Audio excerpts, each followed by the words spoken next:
राजस्थान में विधानसभा चुनाव पूरे चरम पर हैं और आज वसुंधरा राजे सिंधिया ने शिव विधानसभा क्षेत्र का दौरा किया है और इनके साथ जो खंगार सिंह खुमान सिंह यहाँ के प्रत्याशी हैं उनके समर्थन में यहाँ पर उन्होंने चुनावी सभा को संबोधित किया है। हमारे साथ इस हॉट सीट के उम्मीदवार भारतीय जनता पार्टी जिनके ऊपर बहुत बड़ा दांव खेला है और स्वाभिमान दल का कहा जा रहा है कि एक बहुत बड़ा दल एक गुट है, इनसे नाराज है, इनसे बातचीत का प्रयास करते हो, जानने का प्रयास करते हैं कि क्या समीकरण रहने वाले हैं। खुमान सिंह जी कितनी बड़ी चुनौती मानते हैं, क्या होने वाला है आगामी कुछ दिन बचे वैसे अभी तो चुनाव ही होता है। चुनाव में चुनौती तो होती है, लेकिन हमारे विधानसभा क्षेत्र के अंदर भारतीय जनता पार्टी के पीछे किए हुए काम, फ्लैगशिप योजनाएं, उन सबको देखते हुए धरातल के ऊपर 5 साल में पब्लिक के बहुत काम हुए, इसलिए मैं तो कोई बहुत ज्यादा चुनौती नहीं मानता। कुमार सिंह जी, कहा जा रहा है कि शिव विधानसभा क्षेत्र में राजपूत जो मतदाता है वो एक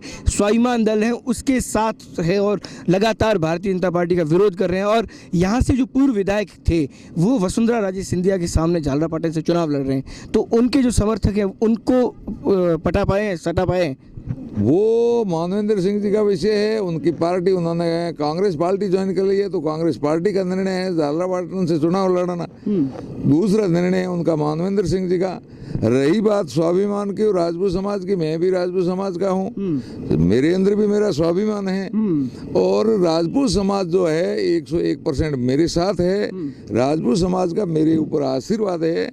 ये सब अफवाहें हैं कि राजपूत समाज नहीं है, क्यों नहीं है? राजपूत समाज का मैं जाया जन्मया हूँ तो मेरे ऊपर राजपूत समाज का ही तो आशीर्वाद है, इसलिए मुझे टिकट दिया गया। आज समाज है मेरे साथ में। अच्छा, जाट वोट बैंक जो है वो यहाँ पर कहा जा रहा है कि विभाजित हो रहा है। हनुमान बेनीवाल जो है वो अभी थोड़ी देर बाद यहाँ पर चुनावी सभा करने वाले हैं। आपको क्या लगता है कि कर्नल सोनाराम का साथ जो है वो आपको जाट वोट दिला पाएगा? मेरा नारा है कि जाति पांति को खत्म करो। मैं जाति पांति से ऊपर उठ करके 37 कौम को साथ। राजस्थान और खासकर पश्चिमी राजस्थान में जातियों पे चुनाव लड़े जाते हैं। नहीं, ये गलत बात है। मैं तो 37 कौम को साथ लेकर के चलने वाला हूँ, हृदय से कह रहा हूँ। इसी आधार पे मैं काम करता हूँ। आज नहीं, मैं पीछे से यही काम करता आया हूँ। मैं जातिवाद इन चीजों को तवज्जो नहीं देता।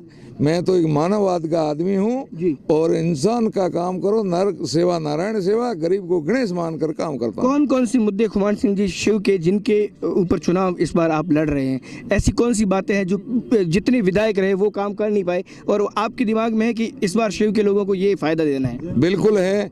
भारतीय जनता पार्टी के राज में काम की कोई कमी नहीं है, लेकिन किसी कारणवश बॉर्डर एरिया में पानी की बड़ी किल्लत है, उसको प्राथमिकता से निपटाया जाएगा।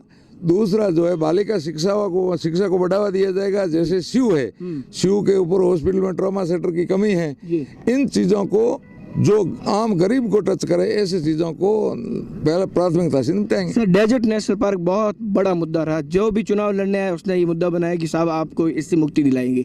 न गोडावण देखा, न जंगली पशु पक्षी देखें, फिर भी एक बहुत बड़ा जो क्षेत्र है वो आज भी मूलभूत सुविधाओं से वंचित है। उसके लिए कोई विचार है? नहीं, मूलभूत सुविधा से वंचित नहीं है। अभी हमारी सरकार ने मूलभूत सुविधाएं जो थी सारी की सारी चालू कर दी। सरकारी सर बिल्डिंग वहाँ भी बन नहीं सकती, आप देखिए ना, सड़कें वहाँ पर है नहीं, मूलभूत सुविधा वो भी। बिल्कुल सही कह रहे हैं आप। कुछ एक चीजें ऐसी है जिनके ऊपर न हमारी सरकार कोई काम कर सकती, न कोई कुछ कर सकता है। कमेटियां गठित हुई थी, आपको याद हो तो पिछली बार आपकी सरकार के दोबारा सरकार बनेगी, कमेटियां गठित होगी और इसके ऊपर पब्लिक को कोई फायदा हो, आम जन का कोई नुकसान न हो, इसके ऊपर हमारी सरकार काम करेगी और हम भी काम करेंगे। आप यहाँ पर पहले भी जनप्रतिनिधि के रूप में काम किया, जिला उपाध्यक्ष का पद भी आपके पास रहा है, प्रधान के पिता रहे हैं तो प्रधान प्रतिनिधि के रूप में भी आपने काम किया है। यहाँ पे कितना बड़ा फायदा मिलेगा आपको अपने कार्यकाल का? बहुत अच्छा फायदा मिलेगा। मैं पिछले कई सालों से भारतीय जनता पार्टी में जुड़ा हुआ हूँ। संगठन में मैं पिछले लंबे समय से पदाधिकारी के पद पर रहा हूँ। मैंने संगठन में भी काम किया है और सत्ता के तौर पे मैं सरपंच रहा हूँ 5 साल तक। अभी मेरी बेटी प्रधान है, तो हम सत्ता और संगठन का मेल बिठा करके आगे बढ़ने की कोशिश करते हैं। इसी के आधार पे हम सफल होते हैं। संघ का इस सीट पर बड़ा कहते हैं कि हाथ रहता है साहब। जालम सिंह रालोद जब यहाँ पर चुनाव लड़ते थे तब संघ की इच्छा से लड़ते थे और उसके साथ में नरेंद्र मोदी ने भी यह चुनाव प्रचार उनके लिए किया था। तो इस बार संघ की कहते हैं कि चली नहीं, तो संघ का साथ है? सिवा सर क्या संघ का नहीं चली ये तो मैं तो मानता नहीं इन चीज़ों को। संघ के कार्यकर्ता मेरे साथ में लगे हुए काम करते हैं, ये मेरे को अच्छी तरह से पता है। मतलब शिव विधानसभा भी अखंड भारत के नारे के साथ चल रही। अब इतना मैं बहुत ज़्यादा कोई ज्ञाता तो हूँ नहीं जो आपको ये चीज़ें बताऊँ। संघ के कार्यकर्ता मेरा काम साथ लगे हुए तन मन से मेरी हेल्प कर रहे हैं, ये मैं मानता हूँ। और भारतीय जनता पार्टी के संगठन के सारे पदाधिकारी और कार्यकर्ता मेरे साथ। आसपास के समीकरण क्या कह रहे हैं? पोकरण सीट आपके पड़ोसी जिले की, वहां पर भी कहते हैं कि पश्चिमी राजस्थान की ये सीटें एक दूसरे को प्रभावित करती है। मेरी व्यक्तिगत राय में तो सातों की सातों सीटें भारतीय जनता पार्टी की झोली में जाने वाली। +2 जैसलमेर वाली।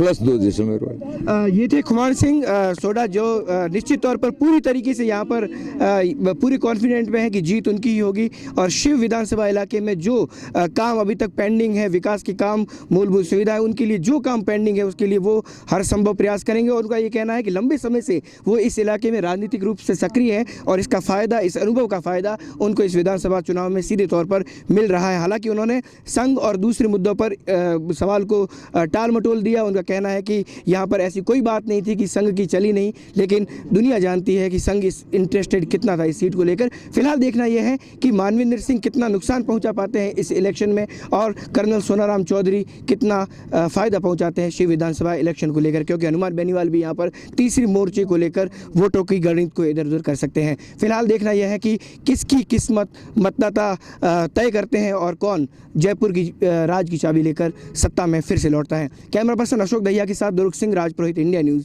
बाड़मेर।